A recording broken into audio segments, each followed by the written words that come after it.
अच्छा, आपके कार्यकारी अध्यक्ष बनने के बाद आपके ही पार्टी के कई लोग दबे जुबान ये कहने लगे हैं कि वैसे लोगों को भी कार्यकारी अध्यक्ष बना दिया गया जिन्हें कानूनी रूप से मान्यता भी नहीं मिली है कि वो कांग्रेस में। आप लोगों की जो सरकार है वो नियुक्ति वर्ष इस साल को घोषित की थी। 8 महीना बीत चुका है, नियुक्तियां 9 के बराबर हुई है, 300, 400, 500 छोड़ दिया जाए। तो क्या लगता है कि ये जो आवाज़ उठेगा बीजेपी की तरफ से रोजगार को लेकर, आपके प्रभारी ने भी कहा कि हम लोगों ने जो वादा किया था उसको पूरा करने की कोशिश की जाएगी, तो इसको कैसे डिफेंड करेंगे? फिर क्या लगता है कि जो भी नियुक्तियां पेंडिंग है उसे सरकार को कर देना चाहिए? कांग्रेस विधायक दल की बैठक खत्म हो गई है और मांडर से विधायक बंधु तिर्की इस वक्त बाहर निकले हैं।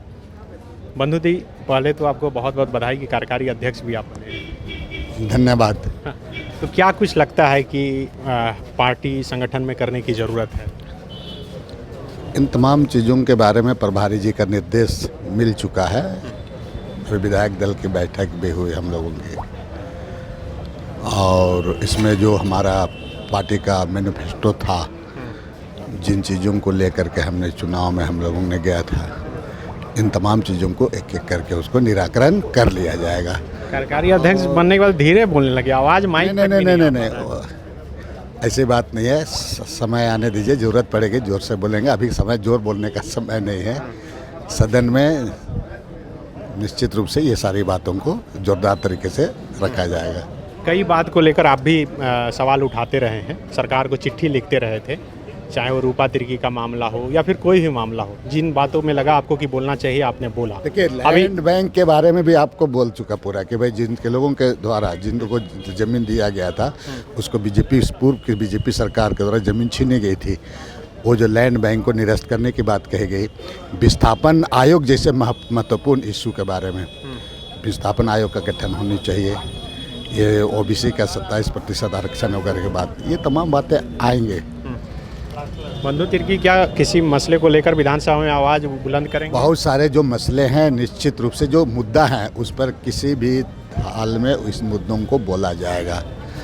इस मुद्दों को जोरदार तरीके से रखा जाएगा। जिन मुद्दों को लेकर के लगातार हम लोग संघर्ष करते आ रहे हैं, और कमोबेश इसमें कांग्रेस पार्टी इन मुद्दों पर भी सारे लोग पूरे ये कांग्रेस पार्टी के द्वारा इस मुद्दे को और मजबूत तरीके से रखने का एक अवसर हम लोगों को मिलेगा। इसको जोरदार तरीके से रखा जाएगा। आप लोगों की जो सरकार है वो नियुक्ति वर्ष इस साल को घोषित की थी। 8 महीना बीत चुका है, नियुक्तियां 9 के बराबर हुई है, 300, 400, 500 छोड़ दिया जाए। तो क्या लगता है कि ये जो आवाज़ उठेगा बीजेपी की तरफ से रोजगार को लेकर, आपके प्रभारी ने भी कहा कि हम लोगों ने जो वादा किया था उसको पूरा करने की कोशिश की जाएगी, तो इसको कैसे डिफेंड करेंगे? फिर क्या लगता है कि जो भी नियुक्तियां पेंडिंग है उसे सरकार को कर देना चाहिए था? बिल्कुल, अभी प्रभारी महोदय ने कहा है कि नियोजन से संबंधित मामले अब स्टार्ट कर देना चाहिए, अब विलंब नहीं होनी चाहिए, इस पर कार्य शुरू होनी चाहिए। तो नियोजन से संबंधित मामला जो नियोजन किया जाना है, इस दिशा में कार्रवाई करने के लिए सरकार को हमारी जो एक टीम जो सीएलपी के मेयर अध्यक्ष के नेतृत्व में जा करके मुख्यमंत्री को भी कहेंगे। और इसके बारे में अभी भी आपके प्रभारी जी ने, हमारे प्रभारी जी ने कहा कि भाई नियोजन को अब आरंभ किया जाना चाहिए, इसमें विलंब नहीं होना चाहिए। तो नियोजन के बारे में हम खुद संवेदनशील हैं और इसमें किया जाना चाहिए। स्थानीय नीति के भी आप फेवर में रहे हैं, तो क्या लगता है कि आप चूँकि तब तो संगठन में भी अच्छे पद पर आ गए, कार्यकारी अध्यक्ष बन गए, कैसी होनी चाहिए स्थानीय नीति, नियोजन नीति? नहीं, उस नियोजन नीति के संबंध में ही सीएलपी लीडर, अध्यक्ष और कुछ लोग जा करके हम उसको जा करके माननीय मुख्यमंत्री जी से हम लोग बात करेंगे और इसको जल्द से जल्द इसको नियोजन नीति को सही तरीके से हम लोग उसको इम्प्लीमेंट हो, ताकि हर वर्ग के लोग इसमें उनको विश्वास मिले कि हर वर्ग के लोगों को, ताकि सभी लोगों को हम संतुष्ट कर सकें। अच्छा, आपके कार्यकारी अध्यक्ष बनने के बाद आपके ही पार्टी के कई लोग दबे जुबान ये कहने लगे हैं कि वैसे लोगों को भी कार्यकारी अध्यक्ष बना दिया गया जिन्हें कानूनी रूप से मान्यता भी नहीं मिली है कि वो कांग्रेस में। इस पर हमको किसी तरह का कोई टिप्पणी नहीं करना है। कार्यकारी अध्यक्ष बन गए, आप किनको क्या बोलना है, नहीं बोलना है, किसी को बोलने से तो रोका नहीं जा सकता, वो बोले। हमको जो जिम्मेवारी मिली है उसको बखूबी में हम जिम्मेवारी को हम आगे बढ़ाएंगे। आपको ऐसा नहीं लगता कि जो 12वां मंत्री का नाम चल रहा था उसमें बंधु तिर्की का नाम था, तो आपको एक लॉलीपॉप दे दिया गया कार्यकारी अध्यक्ष का कि फिर आप अब कुछ नहीं बोलिएगा? नहीं, देखिए, और आवाज़ भी आपकी धीमी हो गई अब तो। नहीं, आवाज़ धीमी नहीं है, क्योंकि मंत्री बनना ही एक ये नहीं है। कार्यकारी अध्यक्ष बनने के बाद भी और हम इसके द्वारा भी हम बहुत सारे काम को कर सकते हैं। मंत्री बनना ही इतना कोई जरूरी मतलब नहीं है। संतुष्ट हो गए बंधु तिर्की? संतुष्टि जो पार्टी का जो डायरेक्शन होगा, पार्टी की जो जिम्मेवारी है, अगर एक झाड़ू लगाने का भी जिम्मेवारी हो जाए, छोटा काम का जिम्मेवारी है, तो ये बड़ी जिम्मेवारी है।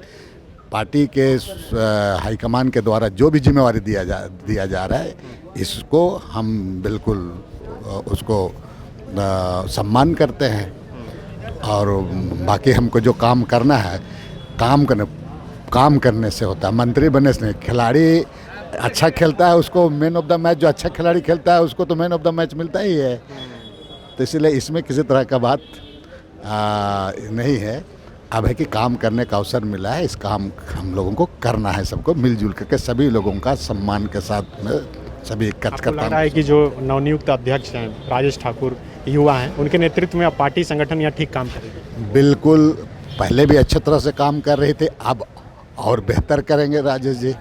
उनके नेतृत्व में हम लोग सब मिलकर के अच्छा करेंगे। सभी कार्यकर्ताओं को सम्मान देते हुए, सभी सीनियर जूनियर को सम्मान देते हुए एक साथ मिलकर के हम लोग काम करने का भरपूर कोशिश करेंगे। तो बिल्कुल ये थे बंधु तिर्की जो कार्यकारी अध्यक्ष बनाए गए हैं। और प्रभारी के आने के बाद ये पहली बैठक थी जिसमें ये शामिल हुए थे, विधायक दल की ये बैठक हो रही थी। ये बता रहे थे कि विधानसभा में किस तरह से किन किन मुद्दों को कांग्रेस के विधायकों की तरफ से और इनके तरफ से उठाया जाएगा। अपने सहयोगी संजय के साथ Sunny Sarad, the follow up, Ranchi. Vivekananda Vidya Mandir school एक CBSE affiliated English medium coed school है। हम शिक्षा के साथ संस्कार देते हैं। thefollowup.in. Like, share, and subscribe. www.thefollowup.in